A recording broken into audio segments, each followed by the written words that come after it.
क्या आपको खाना खाने से पहले या खाना खाने के तुरंत बाद पेट में जलन महसूस होती है, या फिर एसिडिटी की वजह से आपकी रातों की नींद उड़ गई है? क्या एसिडिटी की दवाई लेकर आप परेशान हो गए हैं? अगर हाँ, तो ये वीडियो आपके लिए है। Hello guys, this is Dr. Jay. I am a consultant physician, diabetologist and a critical care specialist, and you are watching Doctor Plus, where I'll be a doctor plus something more and we'll be talking everything about good health and everything good about health. तो चलिए आज बात करते हैं एक ऐसी तकलीफ के बारे में जो हर 10 लोगों में से 4 लोगों में पाई जाती है, बहुत ही कॉमन है और ज़्यादातर किस्सों में यंग एज में ही शुरू होती है और बहुत सालों तक चलती रहती है। इसके बहुत सारे नाम हैं, जैसे कि गैस्ट्राइटिस, पेप्टिक अल्सर डिसीज़ या एसिड पेप्टिक डिसीज़, लेकिन हम कॉमनली इसे एसिडिटी के नाम से जानते हैं।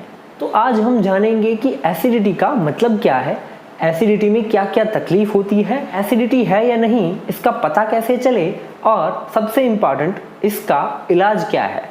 तो ये सब जानने के लिए वीडियो आखिर तक ज़रूर देखें, और अगर हमारी चैनल पर नए हों तो चैनल को सब्सक्राइब ज़रूर कीजिए, क्योंकि हम आपकी सेहत को सदाबहार रखने के लिए ऐसे ही इंटरेस्टिंग हेल्थ टॉक्स लाते रहते हैं। तो चलिए शुरू करते हैं।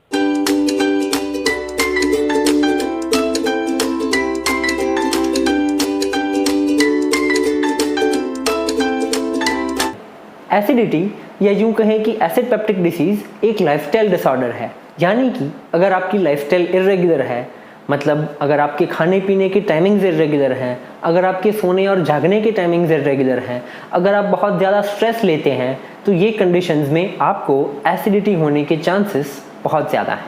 साथ ही आपकी फूड की क्वालिटी भी काफ़ी मैटर करती है, जैसे कि अगर आप ऑयली और स्पाइसी फूड लेते हैं, जो कि हमारी बहुत सारी इंडियन डिशेज़ होती हैं, तो आपको एसिडिटी होने के चांसेस बहुत ज़्यादा हैं।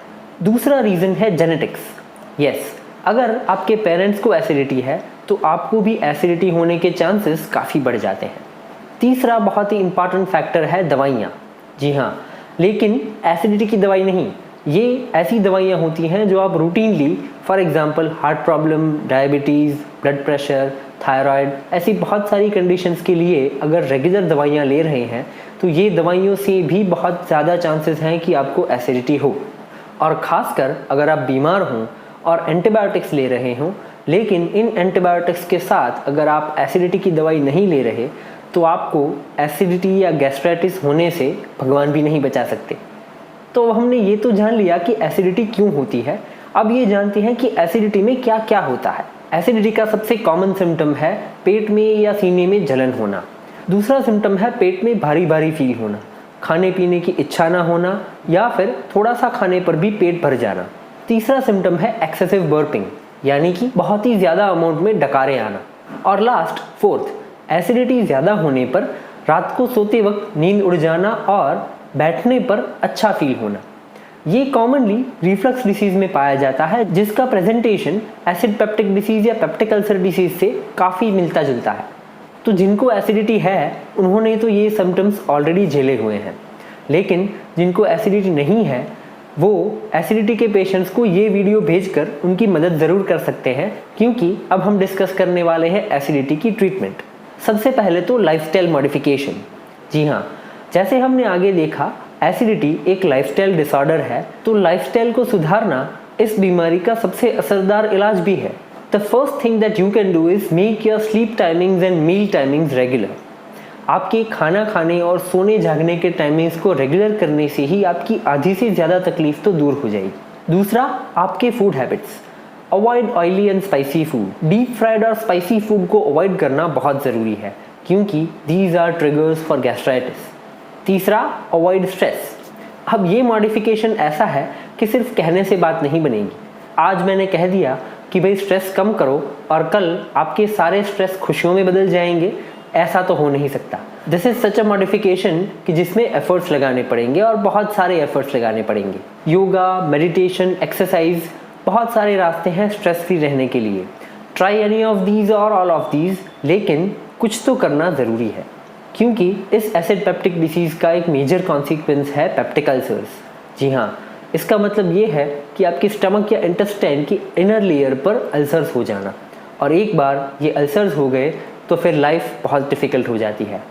इन अल्सर्स का दूसरा नाम है स्ट्रेस अल्सर्स, यानी कि एक्सेसिव मेंटल स्ट्रेस की वजह से होने वाले स्टमक या इंटेस्टाइन के अल्सर्स। और ये अल्सर्स जल्दी हील भी नहीं होते। आपके दिल के घाव भर जाएंगे लेकिन आपके पेट के घाव नहीं भरेंगे।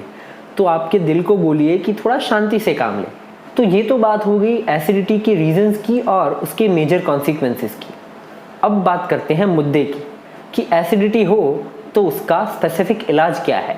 ये तकलीफ को पूरी तरह से मिटाना काफ़ी मुश्किल है, लेकिन इस तकलीफ को काफ़ी हद तक कंट्रोल किया जा सकता है।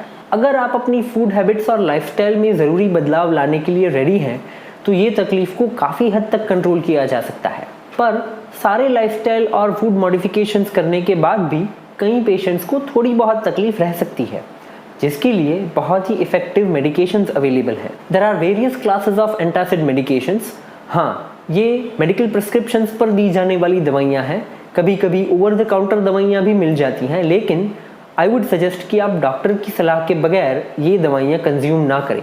हालांकि ये क्लिनिकली प्रूवन और सेफ दवाइयाँ हैं, लेकिन आप लाइफस्टाइल चेंजेस को प्रायोरिटी दें और इन दवाइयों को अनअवॉइडेबल या सीवियर कंडीशंस में ही यूज़ करें।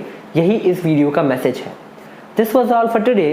This is Dr. Jay signing off for today from Dr. Plus, where I'll be a doctor plus something more, and we'll be talking everything about good health and everything good about health.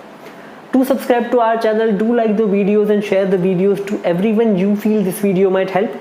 Also, do comment your doubts on health and disease. I'll be more than happy to help. See you till the next time and do take a very good care of yourselves. Bye.